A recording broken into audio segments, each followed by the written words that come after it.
Hello, kumusta po kayo? Meron po akong health information para sa inyo. Naririto po ang ilan sa mga sintomas na dapat nating bantayan. Kung meron tayong nararamdamang ganito, mas malamang tumataas ang ating uric acid level sa ating dugo. Ano po ang mga sintomas na ito? Una, pagduduwal or nausea. Number 2, foul smelling urine, yung masyadong mapanghing ihi. Then, number 3, blood in urine. Pag nagkakaroon po ng dugo sa ating ihi. Number 4, difficulty in urinating. Nahihirapan tayong umihi. Number 5, intense pain. Meron tayong sakit na nararamdaman, no?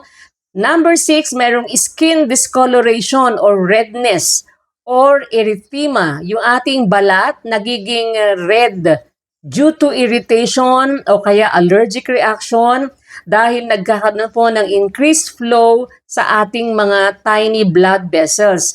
Number 7, joint stiffness. Number 8, swollen joints. Namamaga ang ating mga joints. Number 9, severe lower back pain. Sumasakit ang ating likod, bandang ibaba ng ating likod. Number 10, chill. Giniginaw tayo. Number 11, fever. Nilalagnat tayo. Number 12, meron tayong misshapen joints o parang nagkakaroon ng mga joint deformities. Number 13, swelling. May mga pamamaga na nakikita natin sa ating katawan. Number 14, nagkakaroon ng tenderness, even to light touch, yung bang parang kahit hawakan ka lang ng kapiraso, nararamdaman mo nang may masakit, ano? O kaya yung nadampian ka ng kumot, ayan, parang meron ka na nararamdaman na hindi maganda. Yon, masyadong tender na yung balat, yung pakiramdam mo. Then feeling warm or feeling like the joint is on fire. Yung parang pag hinawakan mo yung joint mo ay mainit, no? Mainit, yan. Nagkakaroon ng parang mapula, pumupula yung mga joints natin.